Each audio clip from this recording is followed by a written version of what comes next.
All right, question of the day is, what are some things you know about the brain?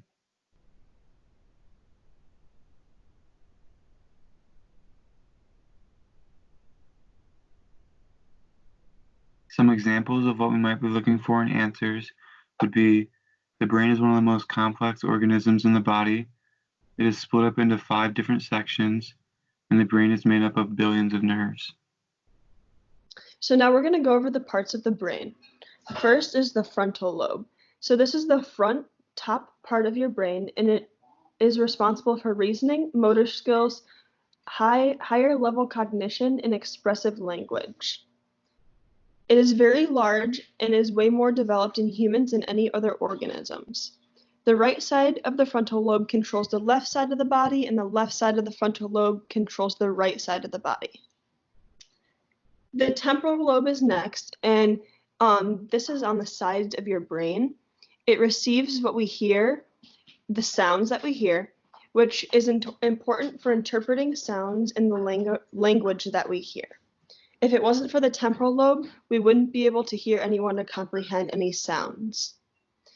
The parietal lobe. It is in the upper back part of the brain where the information such as taste, temperature, and touch are processed.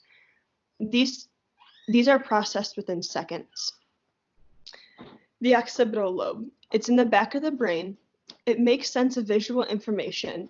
It's how our eyes and our brain talk. Lastly is the cerebellum.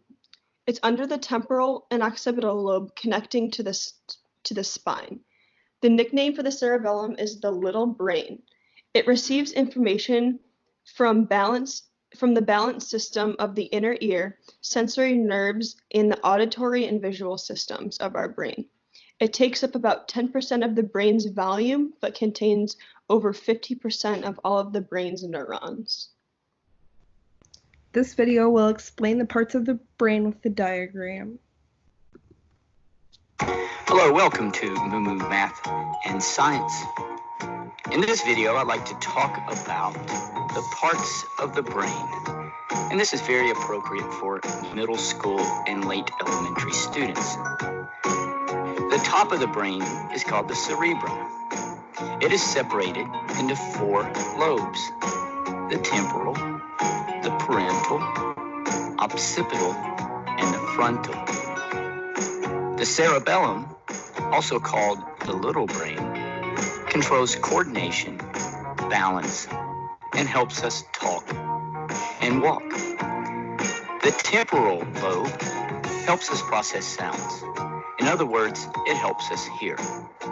It also helps with some balance. The parental lobe is also called the association lobe because it communicates with the other lobes. The parental lobe is where information such as taste, temperature, and touch are integrated or processed. The occipital lobe is responsible for your vision. The frontal lobe is responsible for your executive function.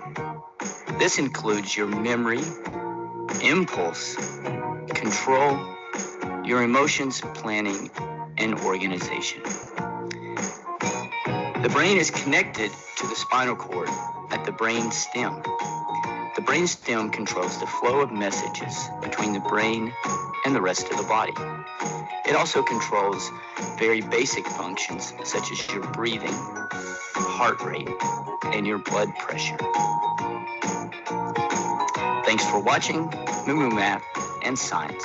Uploads a math, science, motivation, or study skills video every day. Thanks for watching. Please subscribe and share. This is a general question based on the information presented in the previous slides. How do children change as they grow up? Possible changes that can be observed might be changes in their cognition, behavior, and interactions with others. Jean Piaget's 4 stages of development consist of the sensory motor stage, which is birth to 2 years old, the pre-operational stage, which is 2 to 7 years old, the concrete operational stage, which is 7 to 11 years old, and the formal operational stage, which is 12 to 15 years old. This diagram of Jean Piaget's stages of development theory is a good representation of what happens during cognitive development from birth to adulthood. The first stage, the sensory motor stage, is when a child begins to learn motor control. In simpler terms, children start to be able to control their arms, legs, hands, etc. At this stage, children will also begin to explore their environment and become aware of their surroundings. Children will also learn cause and effect, becoming aware that one event can lead to another. These basic cognitive functions and motor functions are improved when children reach the next stage. The pre-operational stage. This is when children begin to develop speech, forming proper words and grammatical sentences instead of short phrases.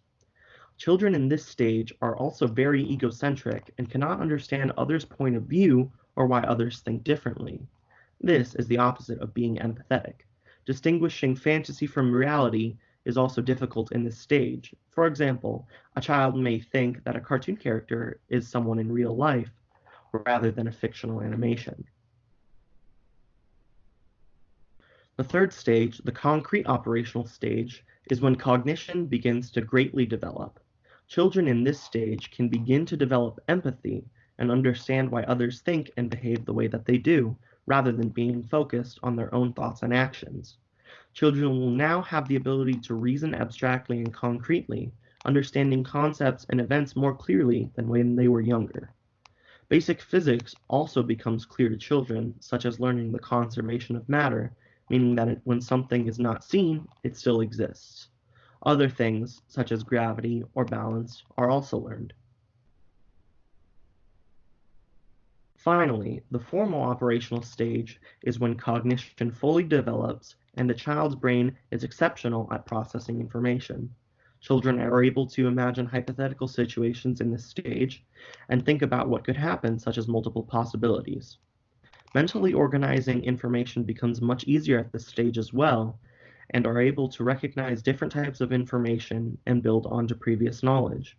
At this point, children can also reason scientifically, being able to form and test hypotheses, such as testing someone's positive or negative response to a compliment or an insult. As you can see, cognition develops over a much longer period of time than motor control, though cognition has many factors that contribute to a child's understanding of the world around them. Now is the part of the presentation where we test how much you've learned. In the comment section of the presentation is a link to the exit ticket.